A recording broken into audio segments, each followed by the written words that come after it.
역선사우 여러분 반갑습니다. 주님의 은혜 가운데 여러분 모두 항상 건강하시고 매일매일 하나님의 평강이 벽산 공동체와 여러분 가정 가운데 함께 하시기를 기원합니다. 오늘의 본문 말씀 보시겠습니다. 사도행전 13장 21절에서 23절 말씀입니다. 그 뒤에 그들이 왕을 요구하기에 하나님께서는 베냐민 지파 사람 기스의 아들 사울을 그들에게 왕으로 주셔서 40년 동안 그를 왕으로 섬기게 하셨습니다.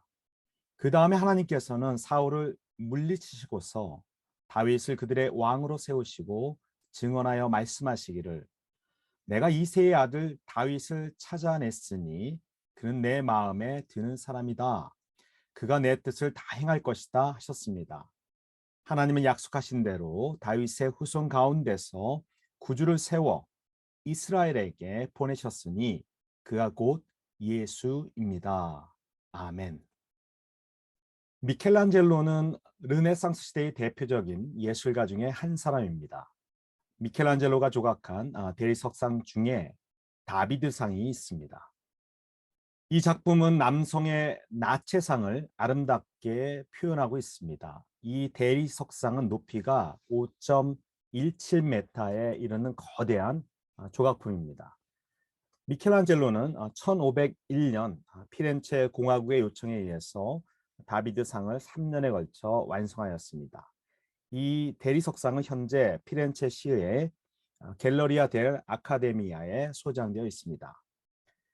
이 작품의 주인공인 다비드는 구약 성서에 나오는 위대한 왕인 다윗이고 이 대리석상은 청년 시절의 다윗의 모습을 예술적으로 위험 있게 표현하고 있습니다.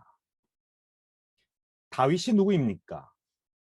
이스라엘 왕국의 2대 왕으로 기원전 1040년에 태어나서 1010년부터 40년간 이스라엘 왕국을 통치하였습니다.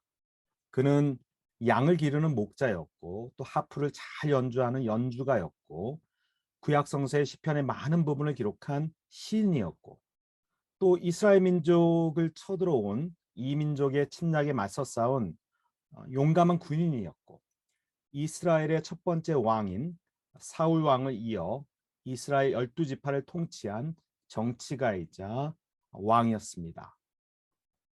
그러나 무엇보다도 다윗은 하나님의 뜻에 따라 일생을 살아가 하나님을 믿는 신앙인이었습니다.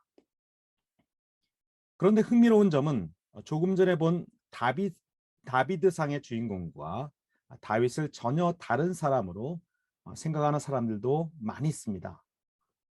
그러나 두 사람은 같은 인물입니다. 다비드라는 말은 다윗에 대한 라틴어 발음입니다. 우리 한글 성서는 구약 성서가 기록된 히브리어 원어의 발음에 아주 가깝습니다. 그런데 더 혼란스러운 것은 영어 발음 때문입니다. 다윗에 대한 발음은 데이빗입니다. 영어 이름에 아주 많이 사용됩니다. 결국 다비드, 다윗, 데이빗은 모두 같은 인물임을 우리가 여기서 알 수 있습니다. 다윗은 이스라엘의 위대한 지도자였고 존경받는 리더였습니다. 그의 리더십은 우리에게 큰 모범이 됩니다. 다윗의 리더십에는 다음 세 가지의 특징이 있습니다. 첫째로 그는 인내의 사람이었습니다. 다윗은 10대 초반에 이스라엘 왕이 될 것이라는 사무엘 선지자의 예언을 듣고 기름 부음을 받습니다. 하지만 그는 30세가 되어서야 이스라엘의 12지파 중 한 지파인 유다의 왕이 되었습니다. 그리고 또 7년이 지난 37살에 이스라엘 12지파를 모두 포함하는 이스라엘 전 민족의 왕이 되었습니다. 하나님의 약속이 실현되는데 20여 년 이상의 시간이 흘렀던 것입니다. 그는 사울에 쫓겨서 도망자 신사가 되었을 때 두 번이나 광야에서 사울 왕을 죽일 기회가 있었습니다. 그러나 그는 하나님이 세운 사울 왕은 하나님의 계획이 있다면 하나님의 뜻이 있다면 하나님이 물러나게 하실 것이라고서 믿고서 사울을 죽이지 않고 겸손하게 자기의 시간을 기다렸습니다. 그리고 그의 때가 되어서 그는 이스라엘의 왕이 되었고 위대한 리더요, 존경받는 지도자가 되었습니다. 그는 자기가 기록한 시편 27편에서 이렇게 고백하고 있습니다. 너는 주님을 기다려라. 강하고 담대하게 주님을 기다려라. 여러분 모두 주님의 때를 참고 기다리시길 바랍니다. 강하고 담대한 마음을 가지고 주님의 때인 카이로스의 때를 기다리면서 여러분에게 맡겨진 일을 감당하시길 바랍니다. 이러한 다윗의 인내의 모습에 감동받은 사울 왕을 따르던 많은 이스라엘인들이 다윗을 정통성 있는 왕으로 인정하게 되었습니다. 여러분도 하나님의 뜻을 기다리며 인내하는 가운데 많은 사람들에게 인정받는 그러한 리더가 되시기를 바랍니다. 다윗이 보여주는 리더십의 두 번째 교훈은 바로 용기입니다.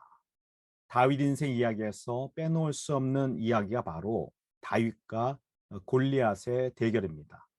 교회를 다니지 않는 사람들도 다윗과 골리앗에 대한 이야기를 아주 잘 알고 있습니다.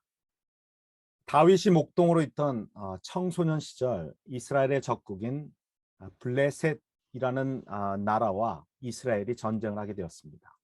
블레셋 민족은 골리앗이라는 거인 장수가 이끄는 군대였습니다. 이스라엘의 어느 누구도 골리앗을 당해낼 수가 없었습니다. 목동이었던 소년 다윗은 물맷돌이라는 도구에 아주 익숙하였습니다. 다윗은 양들에게 덤벼드는 사자 같은 짐승들을 물맷돌을 던져서 쫓아내곤 하였습니다. 이 물맷돌로 다윗은 거인 골리앗을 무너뜨립니다. 그리고 이러한 기세에 힘입어 이스라엘은 블레셋과의 전투에서 승리하게 됩니다. 우리는 언더독의 승리에 대한 이야기를 자주 합니다. 스포츠나 또 다른 사회 영역에서 이길 가능성이 없는 사람이나 팀이 반전을 일으켜 승리하였을 때 언더독의 반란이라고 합니다. 다윗과 골리앗의 싸움 이야기는 전형적인 언더독의 승리를 보여주고 있습니다. 캐나다 작가인 말콤 글랜드웰은 그의 책 다윗과 골리앗에서 세상은 거대한 골리앗이 아니라 자신의 전략을 통하여 승부하는 다윗과 같은 사람에 의해서 발전하고 있다고 보고 있습니다. 그래서 이 책의 부제는 강자를 이기는 약자의 기술입니다. 그러나 무엇보다도 다윗의 언더독의 승리를 이루는데 결정적인 것은 하나님에 대한 깊은 신뢰에 근거한 용기에 있습니다. 그는 시편에서 이렇게 고백합니다. 주님이 나의 빛, 나의 구원이신데 내가 누구를 두려워하랴. 주님이 내 생명의 피난처이신데 내가 누구를 무서워하랴. 다윗의 위대한 용기는 바로 우리 주 하나님이 나의 빛, 나의 구원이라는 고백 속에 있습니다. 그러한 믿음 속에서 우리는 어느 누구도 두려워하지 않습니다. 대부분의 사람들을 압도하는 거인 골리앗의 위협도 두려워하지 않습니다. 이러한 용기는 그의 위대한 리더십의 결정적 요소 중에 하나입니다. 이러한 용기에 감동하여 많은 사람들이 그를 따르게 되었습니다. 다윗 리더십의 세 번째 요소는 바로 신앙과 믿음입니다. 그는 하나님에 대한 깊은 믿음을 가지고 있었고 하나님의 인도하심을 깊게 신뢰하고 있었습니다. 세속적인 의미에서 믿음과 신념을 갖는 것은 아주 중요합니다. 엘리트 마인드라는 책을 쓴 미국의 심리학자 스탠 비첨은 위대한 리더들에게서 신념과 믿음의 중요성을 강조합니다. 그는 이렇게 말합니다. 우리가 무언가를 잘하지 못하는 가장 큰 이유는 우리 스스로가 그것을 어렵다고, 불가능하다고 또는 그다지 재미없다고 믿기 때문이다. 중요한 건 능력이 아니다. 성공을 좌우하는 건 자신의 능력에 대한 자신의 믿음이다. 자신을 제약하는 고집스러운 생각을 버리면 장담컨대 당신은 자신도 깜짝 놀랄 그런 능력을 발휘할 것이다. 비첨은 신념뿐 아니라 생각과 행동이 모두 중요함을 강조하고 있지만 그는 무엇보다도 신념과 믿음이 우리가 이 세상에서 훌륭한 리더가 되기 위해서 반드시 필요하다고 조언합니다. 이러한 태도에 대하여 많은 이들은 공감을 합니다. 어떤 이는 또 이렇게 이야기하기도 합니다. 믿는 자는 강하고 의심하는 자는 약하다. 인간의 힘은 눈에 보이지 않는 믿음에 기인한다. 믿는 자는 강하며 의심하는 자는 약하다. 강한 확신은 위대한 행동을 초월한다. 저도 직장 생활에서나 사회 생활에서 믿음과 신념이 중요하다고 생각합니다. 이런 점에서 여러분 모두 강한 신념과 강한 믿음의 사람이 되시기를 바랍니다. 그런데 믿음을 성공적인 인생의 한 부분만으로만 보시지 않으시길 바랍니다.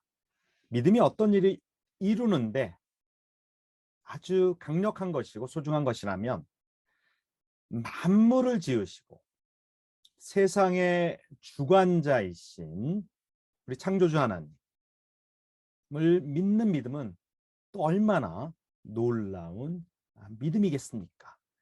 또 이 믿음은 아주 신비로운 믿음입니다. 이 믿음은 우리 인생을 참되게 하며 우리 인생을 진리의 길로 이끌어 줍니다. 다윗은 하나님에 대한 굳건한 믿음을 가진 사람이었습니다. 그는 하나님에 대한 믿음을 통하여서 골리앗처럼 세상적 생각으로는 극복하기 불가능해 보이는 도전을 이겨냈습니다. 다윗은 하나님에 대한 깊은 신뢰 가운데 사울 왕이 자기를 살해하려는 위협도 극복해냈습니다. 그는 하나님께서 그를 어떠한 위협으로부터 또 구해 줄 것이라는 그런 믿음을 가지고 있었습니다. 그리고 하나님이 하신 약속을 반드시 지키실 것이라는 그런 믿음을, 굳건한 믿음을 가지고 있었습니다. 그리고 때가 되어서 이스라엘 왕이 되었고 위대한 지도자가 되었습니다. 이런 이유로 다윗은 시편에서 다음과 같이 고백하고 있습니다.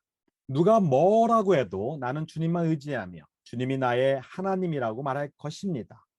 내 앞날은 주님의 손에 달려 있으니 내 원수에게서 내 원수와 나를 박해하는 자들의 손에서 나를 건져 주십시오. 다윗은 하나님의 한결같은 사랑에 대한 깊은 신뢰가 있었습니다. 우리 주 하나님이 그의 산성이요 방패요 요새이심을 굳게 믿고 있었습니다. 주 하나님께서 그를 쉴만한 물가로 인도하실 것을 굳게 믿었고 하나님의 말씀에 따라 인생을 살아갈 때 만사가 형통할 것에 대한 굳건한 확신이 있었습니다. 이러한 믿음과 확신이 그를 위대한 지도자가 되게 하여 준 것입니다. 벽선사호 여러분, 오늘의 본문 말씀에서 하나님은 다윗을 내 마음에 드는 사람이라고 평가하고 있습니다. 얼마나 놀라운 평가입니까? 다윗은 하나님의 마음에 드는 사람이요 하나님의 마음에 합한 그런 사람이었고 이스라엘 민족의 위대한 지도자였고 탁월한 리더였습니다. 그는 하나님의 때를 참고 기다리는 인내심이 있었고 어떤 어려움도 자신의 능력과 지혜를 통하여서 이겨내는 그런 용기가 있었고 또 모든 일 속에서 하나님께서 인도하시고 있음을 굳게 믿고 있었습니다. 이러한 다윗의 인내, 다윗의 용기, 다윗의 믿음을 통하여 영감을 받아서 여러분 모두 탁월한 리더로 성숙해 가시기를 주님의 이름으로 축원합니다. 우리 함께 기도하시겠습니다. 사랑과 은혜의 주 하나님, 우리 벽산 사우들 모두 하나님의 마음에 드는 사람, 하나님의 마음에 합한 사람이 되기를 소원합니다.